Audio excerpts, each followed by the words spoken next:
It was a Monday morning and we were sitting at the kitchen table. We had finished eating breakfast and I was drinking my coffee and reading the morning paper.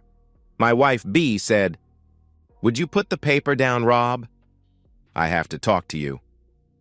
I put the paper down on the table and then asked, "What is it, B?" "I'm leaving you, Rob. I want a divorce." "Is that all?" I questioned. I picked the paper back up and started reading the sports section. "I'm serious, Rob." I ignored her and she got agitated. "Damn it, Rob, put that paper down and talk to me." "Why?" "I've got nothing to say except goodbye. It isn't any great loss. You haven't been worth a thing as a wife for over a year anyway. So go." I put the paper down and said, "Give me just a second." And I got up and went into the room that I used for a home office.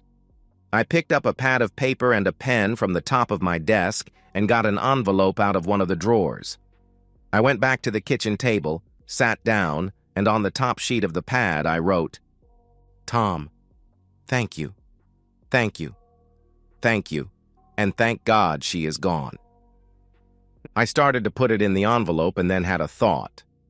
I took one of the lottery tickets I'd purchased the previous evening out of my wallet and put it in the envelope. Then I added to my note, "Maybe if you get lucky and win, it will be enough to keep the unfaithful woman satisfied with you and she won't go out and cheat again. Good luck, dude. You are going to need it." I signed it, "A very thankful Rob." I folded the page and put it into the envelope, sealed it, addressed it, and handed it to Beatrice. "When you see him, give him this." She took it, and with a shocked expression on her face, she said, "You know, just because you think I'm clueless doesn't make it so." "On second thought," I said as I took the envelope back from her, "I'll mail it to him. I don't trust you not to open it up, read it, and then throw it away. Now why don't you go and pack and get the hell out of my life, and since you are the one that wants to leave, you need to get out of the house as soon as possible. I'm sure not leaving. No way am I getting out just so you can move your lover in." I got up, poured my coffee in a travel mug, topped it off, and left for work. On the way to work, I stopped at the bank and closed out the savings and checking accounts and took the contents out of our safe deposit box. Then I went to a bank closer to work and opened new accounts in my name only. When I got to work, I called and canceled all of our joint credit cards and arranged for new cards in my name only, and that done, I tackled my day's workload. I stopped after work and had dinner and drinks with my executive assistant and told her that I was back on the market if her sister was still interested. Stella laughed and said, "To hell with my sister. If you are back in circulation, I want to be first in line." Stella had started with me as a secretary 10 years ago and had proven so valuable that 4 years previous, I had promoted her my personal assistant, and then to justify the raise I thought she deserved, I'd made her my executive assistant. 2 years previous on a Sunday, I'd thrown a backyard barbecue, and I had invited Stella. She'd told me that she couldn't make it because her sister was in town visiting, and I'd told her to bring her sister along also. Her sister Tara was a Beatufio-looking blonde, and on Monday, Stella laughingly told me that her sister had the hots for me. I laughed and told her never to let B know that because B could be insanely jealous. And now Stella was telling me she was interested? I'd never had a clue that she might have had thoughts like that where I was concerned. "Okay then," I jokingly said. "Tara moves to second place and you can have the top spot."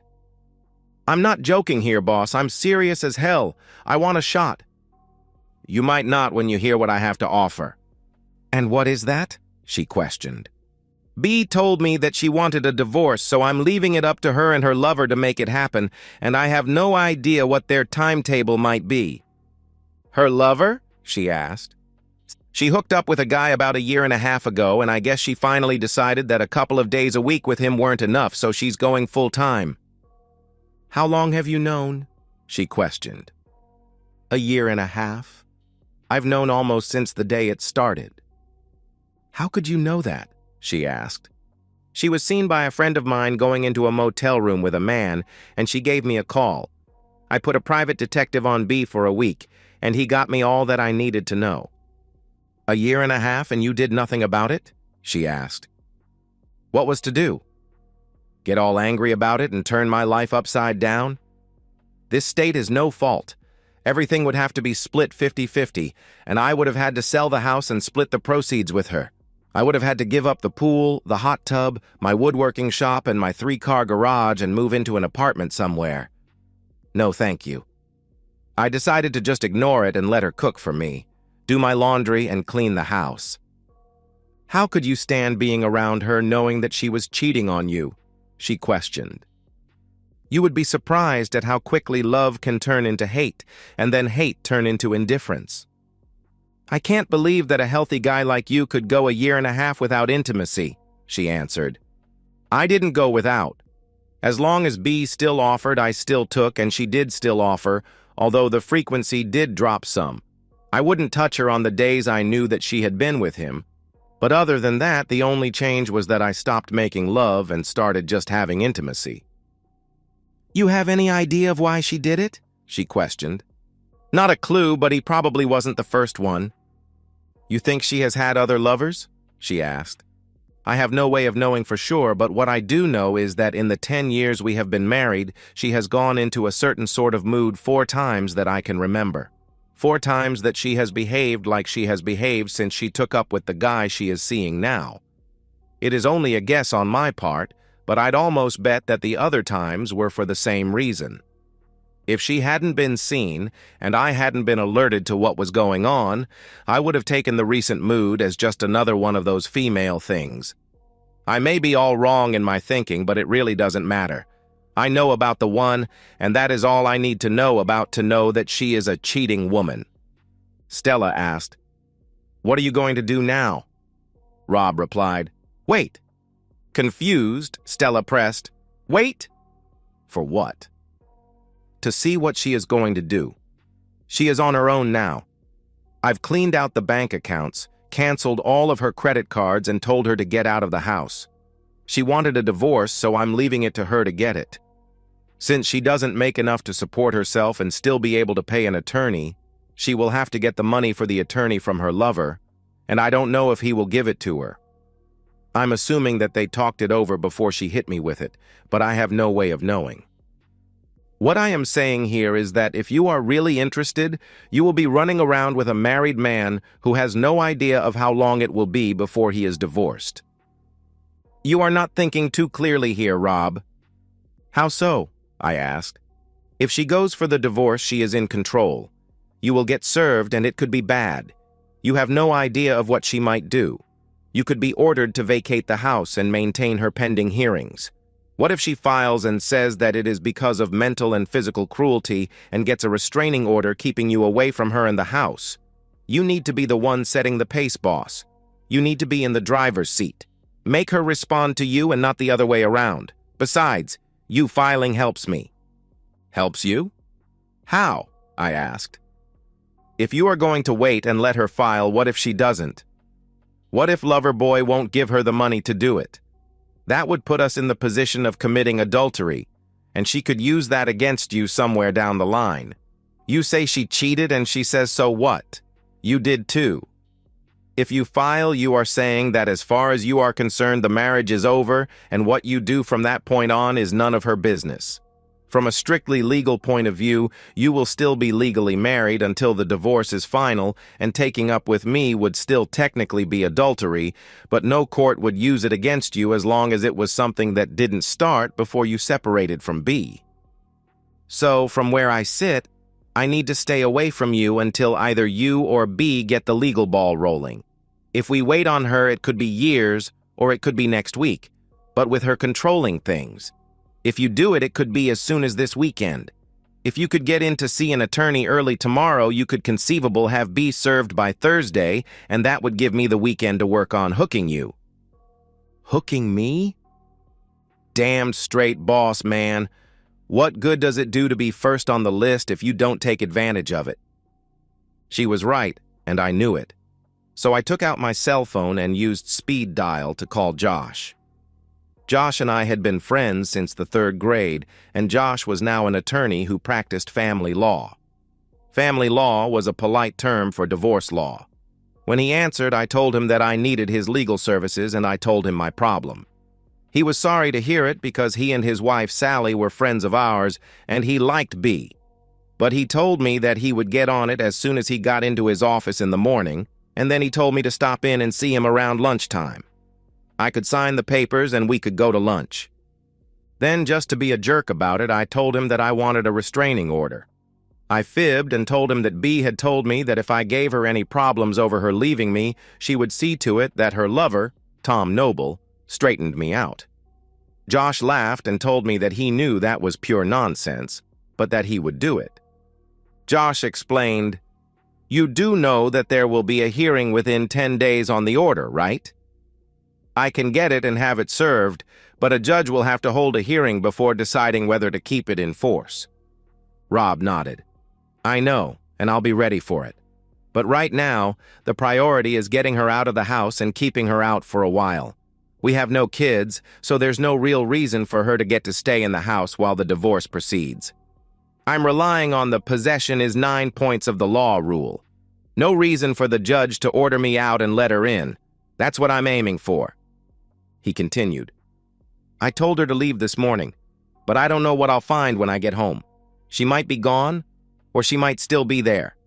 Since I have no way of knowing, let's plan to serve her at work." Josh asked, "No chance of you two working things out?" Rob shook his head. "Not a prayer." Josh sighed. "See you tomorrow, then." Rob disconnected the call and turned to Stella, giving her a curious look. "Just what do you have planned for me this weekend?" She outlined her ideas, and they sounded pretty good to me. When I got home, B was sitting in the kitchen at the table and sorting through some papers. "Why are you still here?" I asked as I walked to the icebox and got a beer. "It is still my house, too. I'm staying here until I can make other arrangements. If you object to my company, feel free to move out." Rob scoffed. "And let you move your lover in?"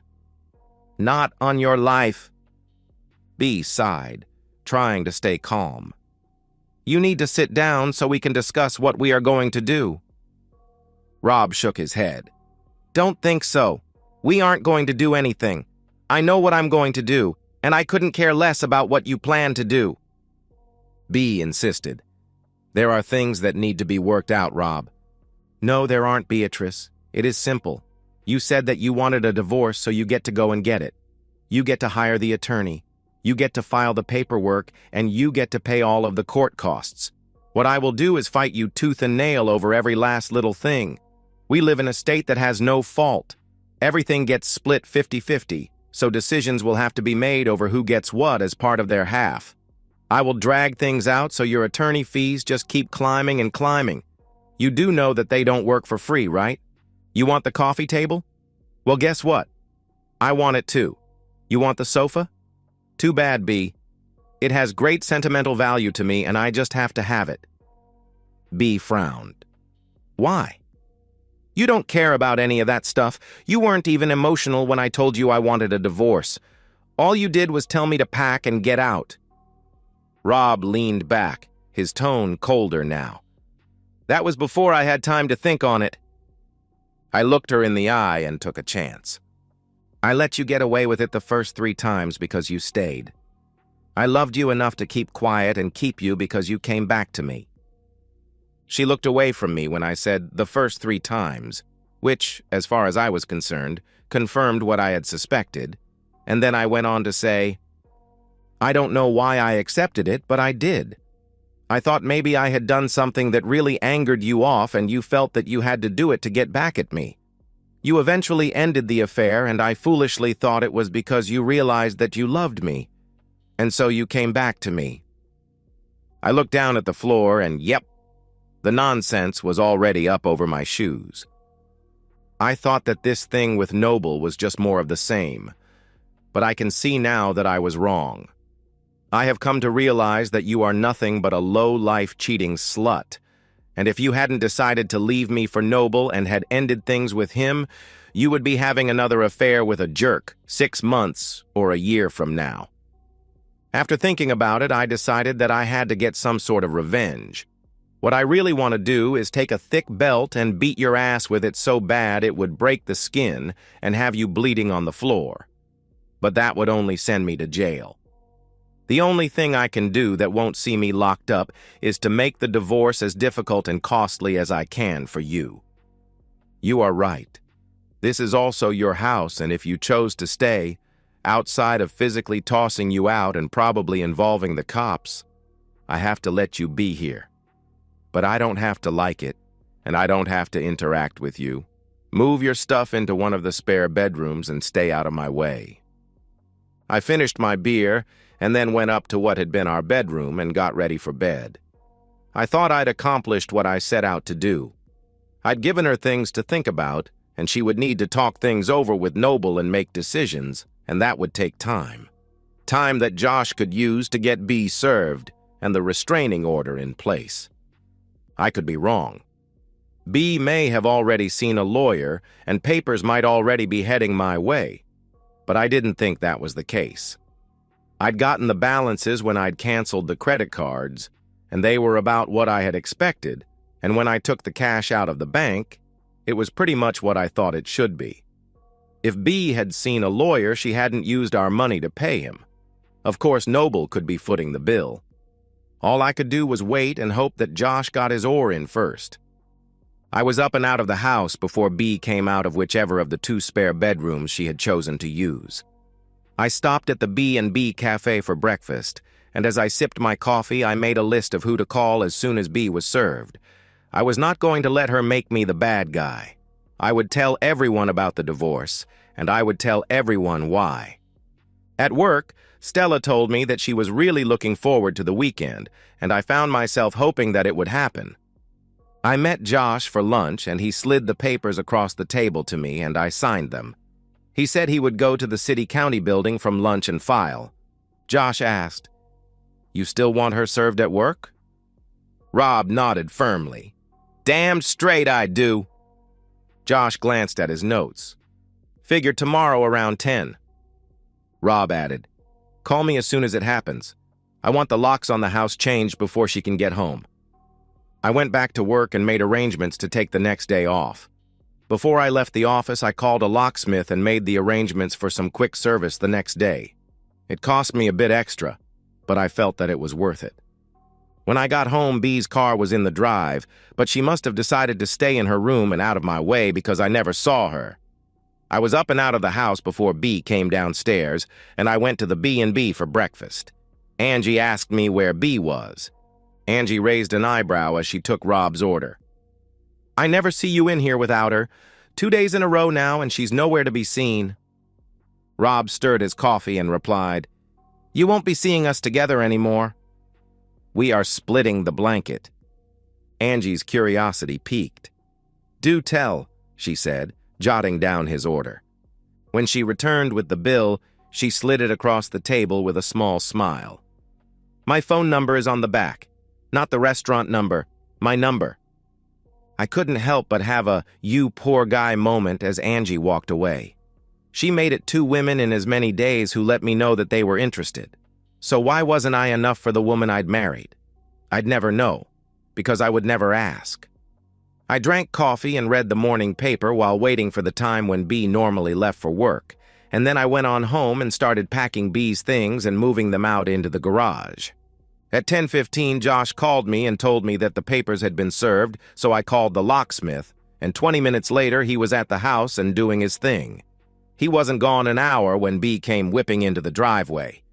She couldn't miss the wide-open garage door and the big cardboard sign that had, "All your things are here in the garage, B." She stood there staring at the sign for a minute, and then she tried to get into the house, but of course her keys wouldn't work. She rang the doorbell, but I didn't answer it, and eventually she left. I looked in the garage and saw that she had taken a couple of bags of her stuff. 2 minutes after she pulled out of the driveway, my cell went off, and it was B. "Hello?" Rob answered. "You jerk! Did you have to embarrass me in front of my coworkers?" "Better than letting you embarrass me in front of mine," Rob answered. "You told me that I had to get the divorce, and what the hell is with this restraining order?" she questioned. Rob replied dryly, I was afraid that you would have Noble come over and beat me up for being mean to you." B scoffed. "That's a crock and you know it. I need to get into the house and get some things." "All of your things are in the garage. B and I haven't changed the garage door code, so your opener will still work. If what you want isn't there, make me a list of what you want or need, telling me where it is, and I'll move it out into the garage." Frustrated, B snapped, "Stop messing around, Rob. You are making this far more difficult than it needs to be." Rob's voice hardened. "Sorry, B. Causing you some inconvenience isn't much in the way of a payback for your years of screwing over me. But I have to do something if only for my mental health. Just be thankful that I didn't get violent. Goodbye, B." After I disconnected from B, I got on the phone and started calling all the names on my list. Most were shocked to find out that B had cheated on me, but 2 weren't surprised. One said, "Finally caught her, huh?" And the other said, "I always had the idea that you had one of them open marriage things. She was always going off with some guy and you never said nothing about it."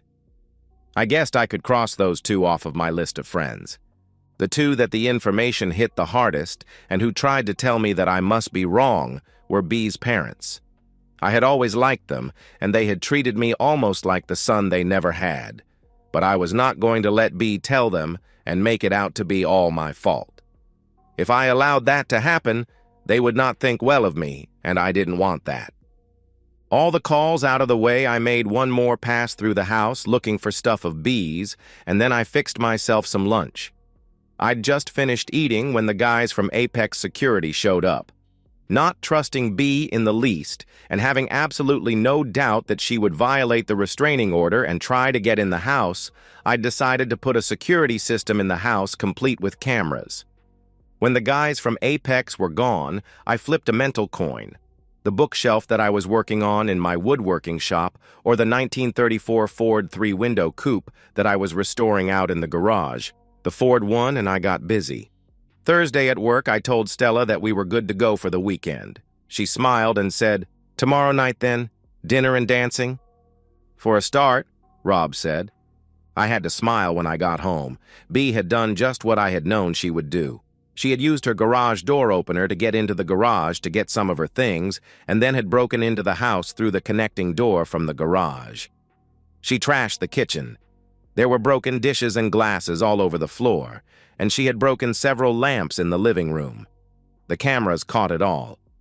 The one that really made me smile was the one where she took all my clothes out of the closet, piled them on the floor, and then squatted over them and pissed on them. Why did that make me smile? All on tape and evidence that she had not only violated the restraining order, but had been maliciously destructive, evidence that I could use in the restraining order hearing. I called Josh, and he called the police. The police showed up and took a report and some pictures, and the next day B was arrested at work and taken to jail. She was fingerprinted, had her picture taken, and was hustled in front of a judge. She was charged with violating the restraining order and willful destruction of private property. The judge set a hearing date and released B on her own recognizance, and quite frankly, I was surprised that it even went that far. My date with Stella was fun, and we made a second date for Saturday. It also went well, and we went out again Sunday on a picnic. Monday, the hearing was held on the restraining order, and when the judge saw the tapes from the security system, he not only made the restraining order permanent, but he ordered B to replace all of the destroyed items, pay for the dry cleaning of my clothes, and pay for the cleaning of the bedroom since some of her urine had gone into the carpet. He gave her 10 days to get it done or be jailed for contempt of court. Just to be an asshole about it, I hired the most expensive cleaning company I could find to do the work. B disappointed me. She actually came up with the money to do all that the judge ordered. I was so looking forward to her being locked up for contempt of court. The next 2 weeks went by, and Stella and I dated frequently, but there wasn't much more going on other than some kissing, some of it pretty intense, because neither of us felt comfortable about the fact that I was still a married man, but we were slowly approaching the point where things were going to get serious. B didn't fight the divorce, and in 6 months it was final.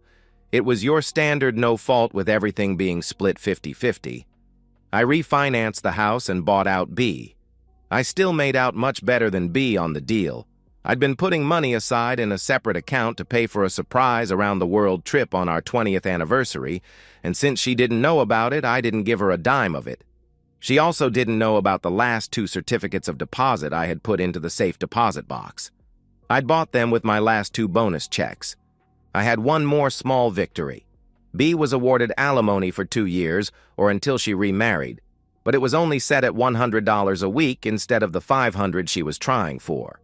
It was unexpected, and Josh told me that it was because we had gotten extremely lucky in the judges that my cases were assigned to.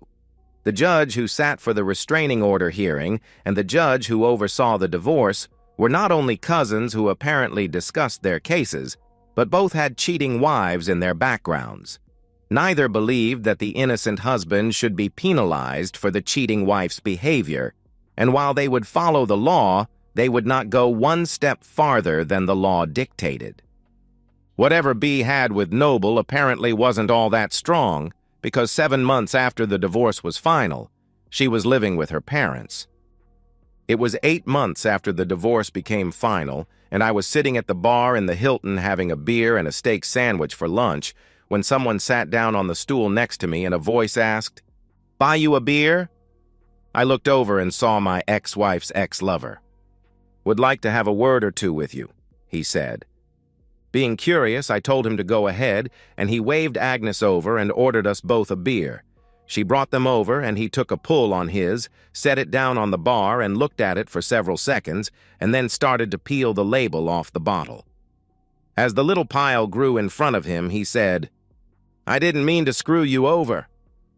His eyes still on the bottle, he went on.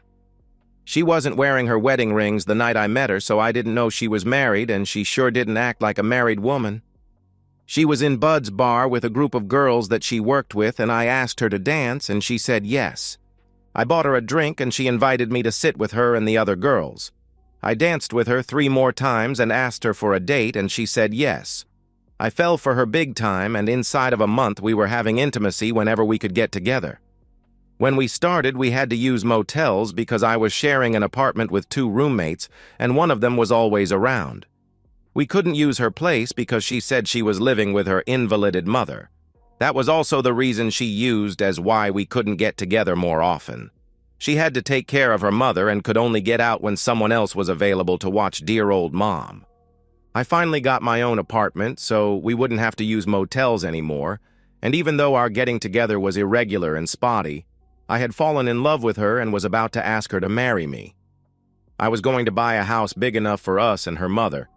But before I could pop the question, a guy I know asked me why I was messing around with a cheating woman. I was all set to whip his ass when he told me that B was married and was cheating on her husband and that it wasn't the first time. It seems that 2 years before she had been cheating on you with his brother. When his brother found out that she was married, he broke up with her. I was still having trouble believing it when I got your letter.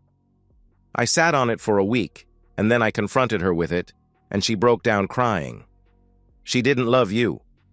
You were an abusive drunk and you beat her physically and abused her mentally. She hated you, but was afraid to leave you, because you had told her that if she ever did, you would hunt her down and kill her and whoever she was with.